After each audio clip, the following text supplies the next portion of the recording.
2 minutes. Okay. So let's start. Today we are going to discuss the very important topic, that is amyloidosis. So before starting this topic, we have to first understand the definition of amyloid. What is amyloid? Basically, it is a misfolded protein. It is a misfolded protein that is going to deposit in the extracellular space. This is the definition of amyloid. And when this abnormal misfolded protein will go and deposit in the extracellular space, it will damage our tissue. So this is the normal basic definition of amyloidosis. First of all, you have to understand what is amyloid. Amyloid is a misfolded protein that deposits in the extracellular space. And when it is deposited in the extracellular space, it is going to damage the tissue. This is the normal definition of amyloid. Then you have to keep this thing in mind. These proteins, like in the amyloid, there is not one single protein. Multiple proteins can deposit as the amyloid, and these proteins, when go and deposit in our extracellular space, the configuration of these proteins is abnormal. It is in the form of beta plated sheet. So here they write, what is amyloidosis? It is the extracellular deposition of protein. And you have to keep this in mind. Misfolded, these are the misfolded abnormal protein. These are not the normal proteins. And these abnormal proteins are in the form of fibrillar. So what is the meaning of fibrillar? Basically, it is the beta plated sheet configuration. It is a configuration in which the protein is going to be deposited. And when it deposit outside the cell or in the extracellular space, it will damage the cell. And when the cell is damaged, it will lead to apoptosis. It will lead to cell injury, and cell injury can lead to apoptosis. So this is the basic definition. Then second, we have to understand the manifestation of amyloidosis. The manifestation of amyloidosis depends on the organ. Let's suppose if these abnormal proteins are going to be deposited in the renal system or in the kidney, they will cause the nephrotic syndrome. But if they are going to deposit in the heart, in the cardiac system, they will lead to restrictive cardiomyopathy. And if they are going to in the intestine or in the gastrointestinal system, and in the gastrointestinal system, if they are going to deposit in the liver, they will lead to hepatomegaly. If in the spleen, they will lead to splenomegaly. And if both the organs are involved, it is called hepatosplenomegaly. And same like that, these proteins can also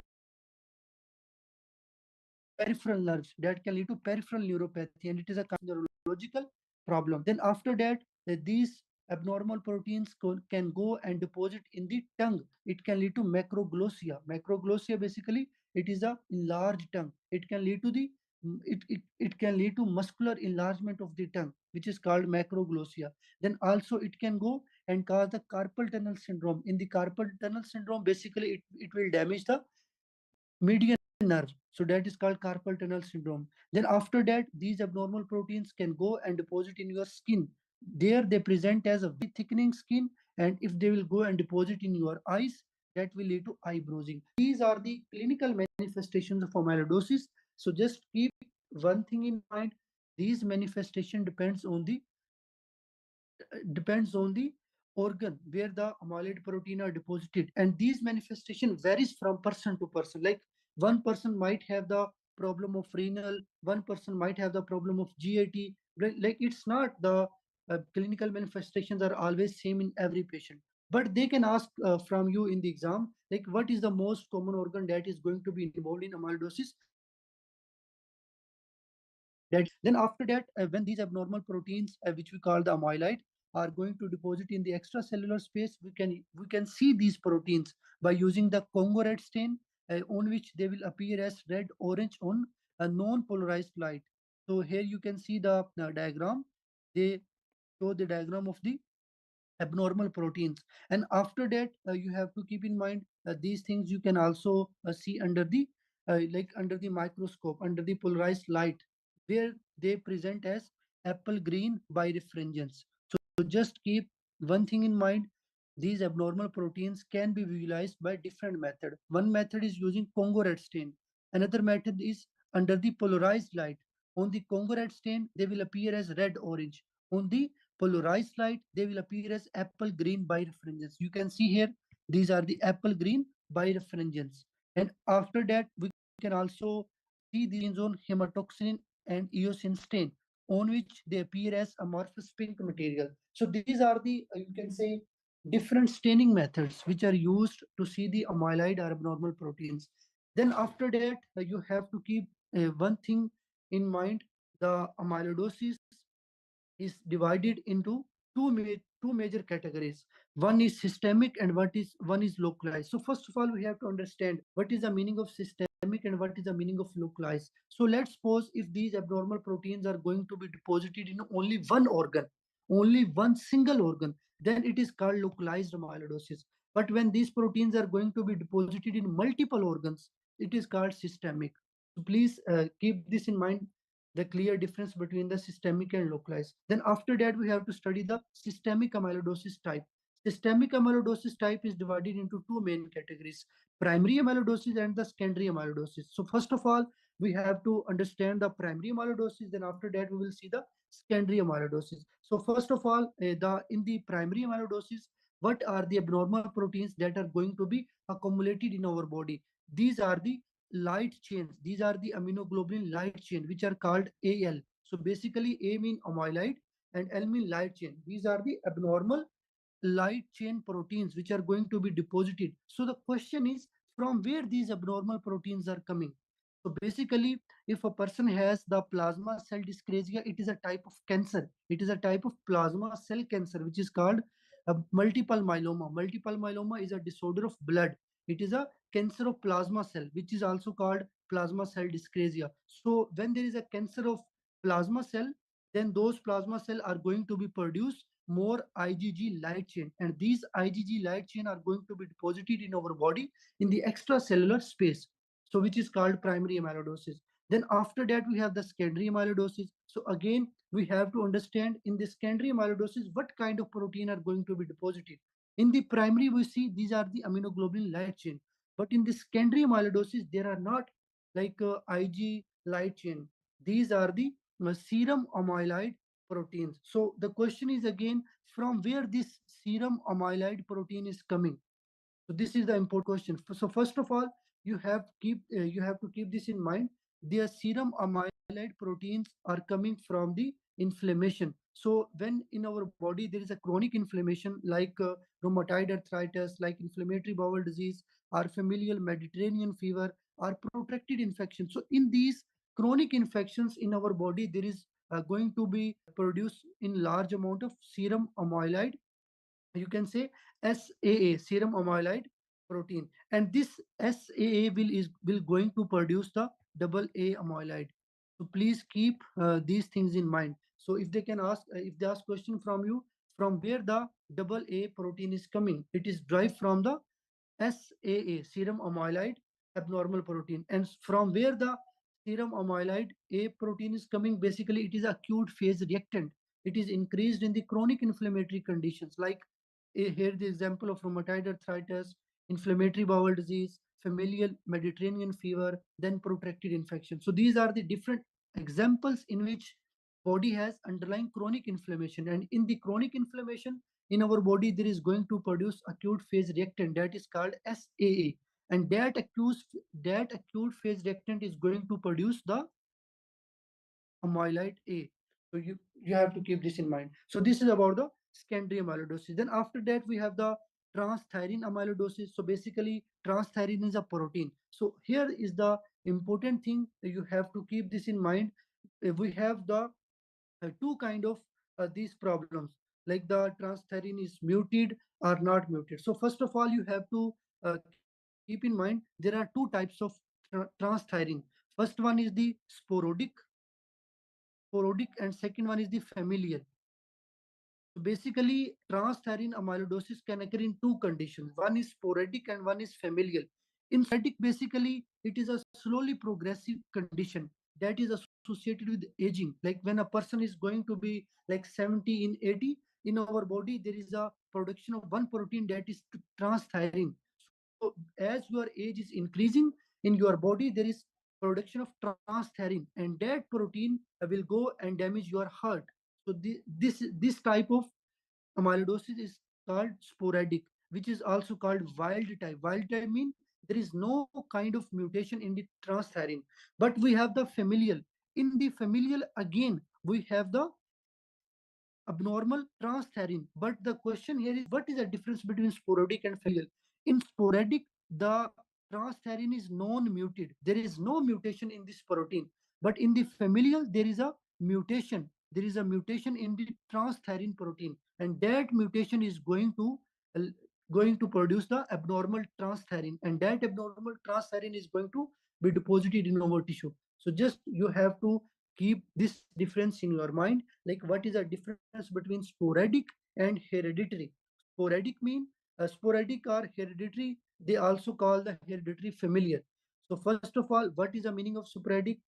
The meaning of sporadic is that it is not in your germ line, it is not in your germ cells. It's simply, you can say, in this there is abnormal protein which is called transthyrein, and that protein is going to produce with aging. As your age increase, the amount of this protein is going to be increased, and then after that this protein is going to be deposited in your extracellular space of the heart, where it can lead to damage of the heart. Then after that we have the hereditary, which is called muted transthyrein, and that will lead to familial amyloid polyneuropathy and cardiomyopathy. So it means when the condition is hereditary, this abnormal transthyrein protein is going to damage the nerves, which is called the multiple neurons or multiple nerves are going to be damaged, which is called polyneuropathy. And after that, these proteins are also going to damage the heart, which is called cardiomyopathy. So these are the, you can say, the differences between the sporadic type and hereditary type of transthyrein amyloidosis. The major difference between these types is, you just have to keep in mind, in the sporadic type of transthyrein amyloidosis, the transthyrein protein is not muted.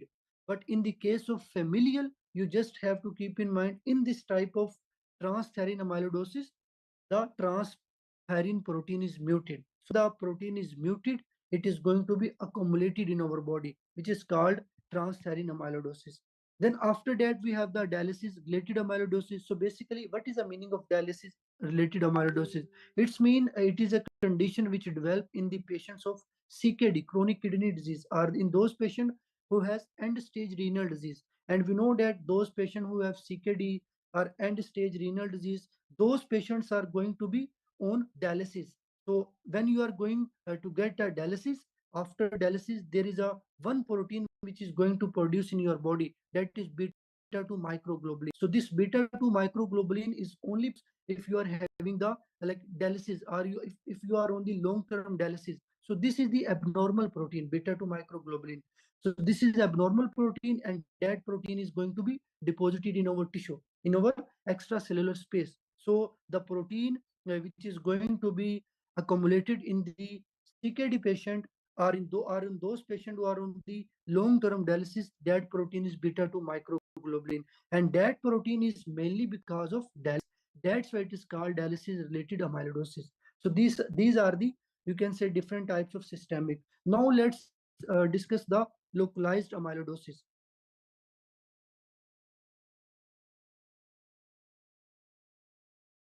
So just 1 minute.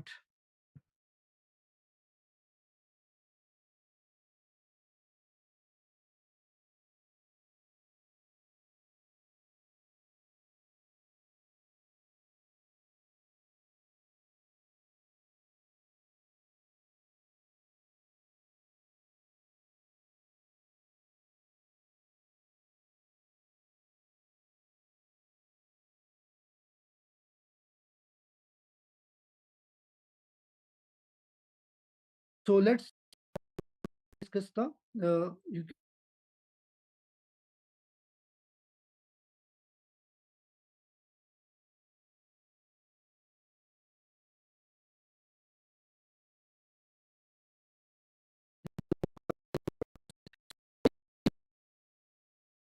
amyloid plaques. And these amyloid plaques are going to be deposited in extracellular space. So they can ask from you in the exam, in the Alzheimer disease, from where this beta amyloid protein is produced. It is going to produce from amyloid precursor protein. So this is the definition of Alzheimer disease, you can say related amyloidosis. Then after that, please keep one thing in mind. this beta amyloid precursor protein is like you can say uh, the protein which is going to be produced in Alzheimer disease, that the gene is present on the chromosome 21. They can ask from you in the exam, like on which chromosome it is present. It is on the 21. On the 21 we have the, you can say, the beta amyloid precursor protein 21. So these are the important things which you have to keep in mind. Then after that we have the isolated atrial amyloidosis. So what is the meaning of this condition? So basically it is also the condition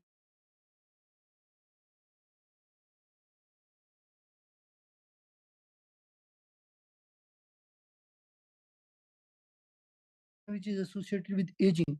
As your age is going to increase, and when it go and deposit in your tissue, it will lead to a damage of your heart. Let's suppose if it is going to damage in the heart atrium, it will lead to atrial fibrillation. So they can ask from you in exam, like in the case of localized amyloidosis, if the abnormal ANP protein is going to be deposited in the atria, what is a complication that a person can develop? That is the atrial fibrillation. Then after that we have the type 2 diabetes mellitus. In the type 2 diabetes mellitus, again there is a production of protein which is called islet amyloid polypeptide. This is the amyloid protein which is going to produce in type 2 diabetes. And how it is going to be produced? Basically, it is caused by the deposition of amylin in pancreatic islets. So it's mean when there is a deposition of amylin in the pancreatic islets, the pancreatic islets are going to produce the islet amyloid polypeptide.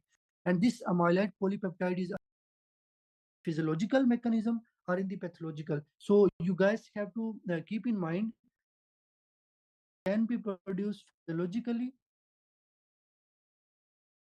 Phosphorylation, we know that over cytochrome C oxidate that transfer the electron to, normally the oxygen is going to accept the 4 electron. If you give the 4 electron to oxygen, it will convert into water. And if oxygen will receive the 4 electron, it is not going to produce the free radicals. I will again highlight and write this point. Please keep this point is very, very important. Normally, if you are going to give 4 electron to oxygen, it is going to convert it into water. It is not going to produce any free radical. But when the oxygen didn't receive the complete electrons, like if the oxygen will not receive the 4 electron, it is not going to produce, it is not going to convert it into water. So then what are the free radicals that are produced when the oxygen is partially reduced? Partially reduced means oxygen is not going to receive the 4 electron. So let's suppose if I give oxygen only 1 electron. Let's suppose if I give the 1 electron to oxygen, it will become O2 negative. Then after that, if I give 2 electron, it will become H2O2. Then after that, if I give 3 electron, it will become OH. And if I give 4 electron, it will become H2O. So it's mean if you give oxygen 4 electron, it will convert into water, and it is not the free radical. But what happen if you give 1, 2, or 3 electron to oxygen? So if you give 1 electron, it will become O2, superoxide. Then if you give H 2 electron, it will become hydrogen peroxide. Then what happen if you give 3 electron, it will become hydroxyl. OH mean hydroxyl. So these are the free radicals which are produced from the oxygen. So these are the physiological free radicals that are going to produce during the oxidative phosphorylation. Then also there are the example of pathological free radical production. Like what are the example in which the free radicals are going to be produced pathologically? So first of all, you can take the example of ionizing radiation. Ionizing radiation. Then after that, if you take the example of inflammation, inflammation also the free radicals are produced pathologically. Then also there are some kind of metals like copper and iron. Copper and iron are also going to produce the free radical in pathological mechanism. Then also we have certain drugs, like the person using the acetaminophen. Acetaminophen is going to produce the pathological free radicals. You have to keep this in mind. So these are the examples of physiological and pathological.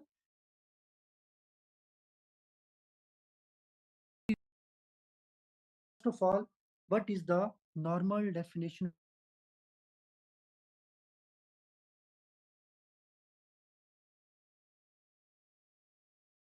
free radical. Free radical, these are the chemical species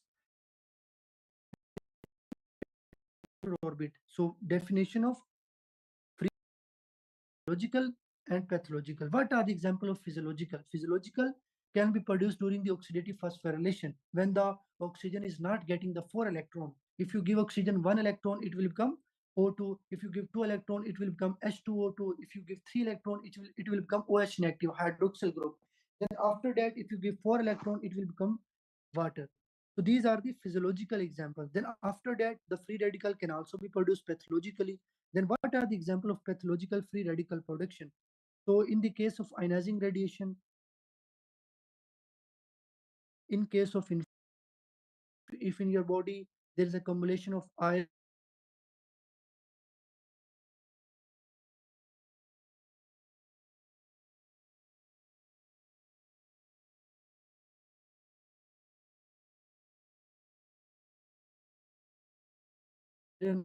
copper, these iron and copper by the membrane lipid peroxidation, protein modification, DNA breakage. So what is the meaning of this line? So first of all, try to understand how the free radical are going to produce.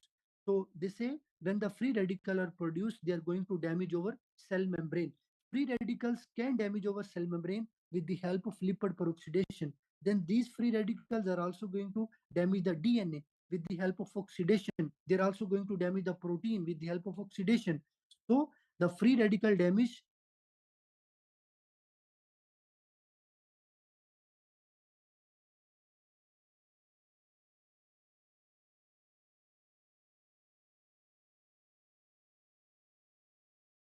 can lead to peroxidation also in case of redox reaction, then also from the inflammation. In the inflammation, there is nitric oxide is going to produce, and that nitric oxide is producing the free radical. Then also iron, copper, these are also the example of metals, and these are going to produce the free radical. And how they are going to produce the free radical? With the help of Fenton reaction. They can ask you in this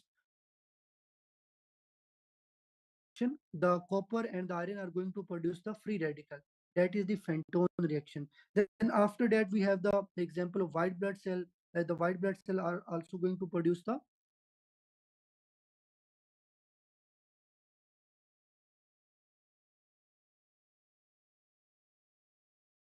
free radical with the help of neutrophil method of reactive oxygen species occur, and these reactive oxygen species are also the example of free radical.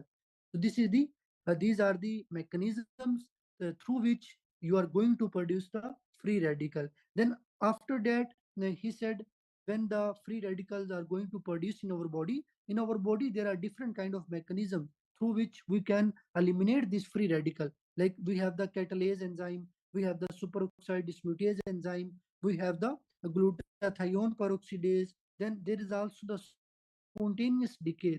These free radicals are automatically going to decay. Then also we have the antioxidant vitamin A, C, and E. These are the antioxidant which will go and destroy the free radical. Then also in our body there are certain proteins like transferrin and cytoplasmin. These proteins which these protein will carry the metals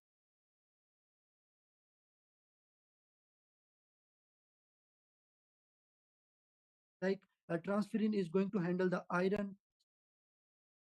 free radical. Then they can also ask in the exam, please give the example of enzyme which is going to produce the superoxide, because superoxide is a free radical. So I am going to again draw that equation. This is the oxygen. If you give 1 electron, it will become O2 negative superoxide. And if you give 2 electron, it will become H2O2 hydrogen peroxide. And if you give 3 electron, it will become hydroxyl. And after the 3, if you give 4, it will become water. So first of all, this is the first free radical, this is the second free radical, and hydroxyl is the third free radical. How our body is going to eliminate this free radical? In our body, there are different kind of enzymes. Like we have superoxide dismutase. This enzyme is going to eliminate the superoxide. Then we have the catalase, break down the